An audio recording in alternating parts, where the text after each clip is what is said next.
اللہ تبارک و تعالی نے ایک قانون ارشاد فرمایا ہے۔ وہ قانون یہ ہے کہ امانت اس شخص کے سپرد کرنی چاہیے جو امانت کا اہل ہو۔ جب امانتیں ان لوگوں کے پاس جاتی ہیں جو ان کے اہل نہیں ہوتے، جو ان امانتوں کو سنبھالنے کی قابلیت نہیں رکھتے، پھر معاشرے کے اندر بہت بڑا بگاڑ پیدا ہوتا ہے۔ اتنا بڑا بگاڑ پیدا ہوتا ہے کہ جس کا خمیازہ کئی نسلوں کو بھگتنا پڑتا ہے۔ اہلیت، قابلیت، صلاحیت یہ اور چیز ہے، تقوی، پرہیزگاری، محبت یہ ایک اور چیز ہے۔ ہمارے ہاں اب ڈھیروں چیزیں، لاتعداد چیزیں ایسے لوگوں کے قابو چلی جاتی ہیں جن میں کوئی اہلیت اور قابلیت نہیں ہوتی اس چیز۔ ہماری جدید زبان میں کہا جاتا ہے میرٹ۔ جو لوگ میرٹ پر پورے نہیں اترتے ان تک وہ چیزیں چلی جاتی ہیں۔ اللہ تبارک و تعالی نے ایک نئے انداز میں ہر چیز کو بیان فرمایا ہے اور ہر حکم کا رنگ نرالا ہے قرآن پاک میں۔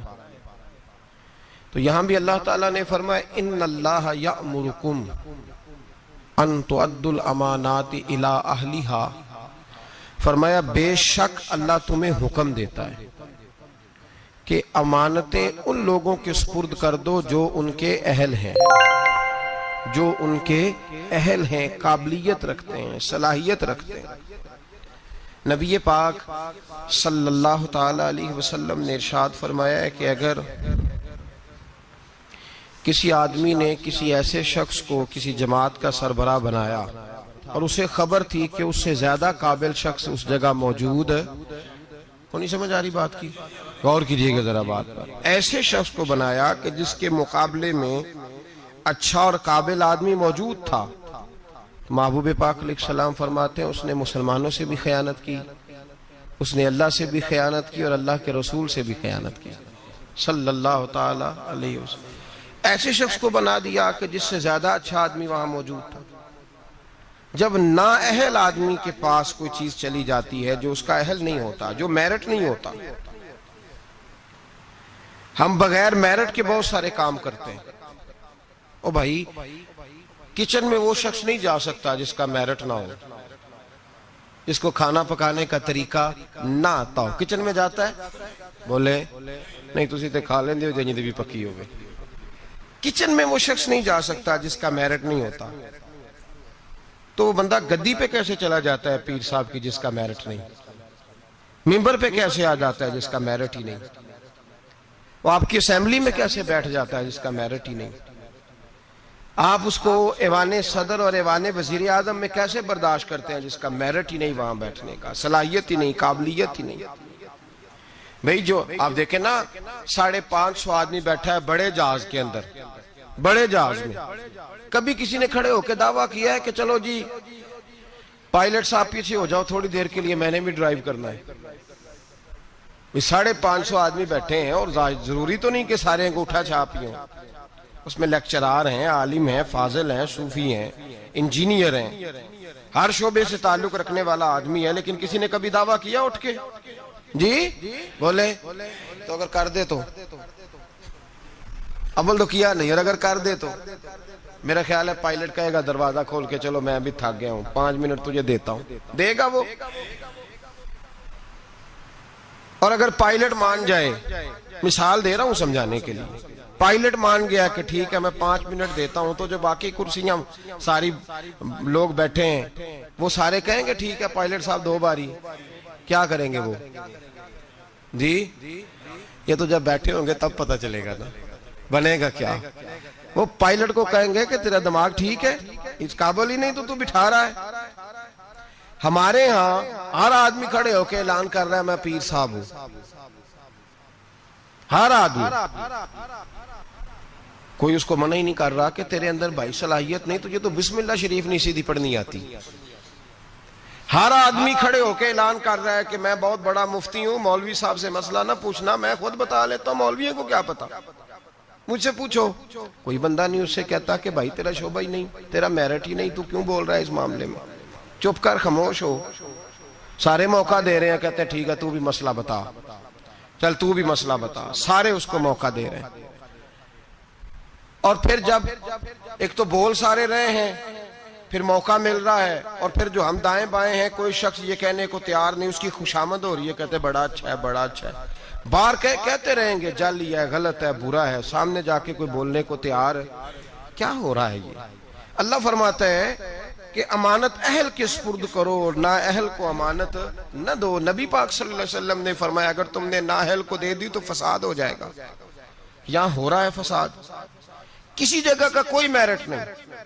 مولوی صاحب پیسے تھوڑے لینے چاہیے بس ان کو،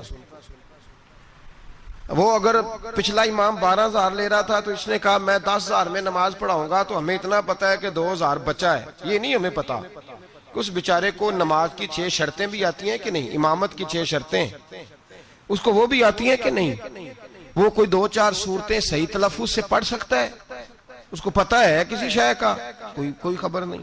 مولوی صاحب جمعے کا 1 گھنٹہ کسی نہ کسی طریقے بول کے وقت گزار لیں گے، اتنا تو سب کو پتا ہے، لیکن وہ کیا بولیں گے؟ قرآن کی روشنی میں بولیں گے، حدیث کی روشنی میں بولیں گے، نبی پاک صلی اللہ تعالی علیہ وسلم کے ارشادات کی روشنی میں قوم سے بات کریں گے یا نہیں کریں گے، اس کا کسی شخص کو پتا؟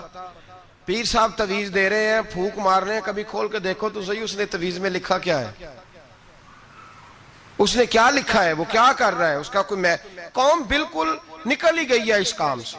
اس کا نقصان یہ ہوا ہے کہ ہر شعبے میں غلط آدمی، اللہ معاف کرے، ہر شعبے میں ایسے لوگ فٹ ہو گئے جو بالکل انفٹ تھے، بالکل کوئی دور دور تک ان کا تعلق نہیں تھا، اور ہم نے اپنے ساتھ بڑے لوگ فٹ کیے ہوئے ہیں جو انفٹ ہیں۔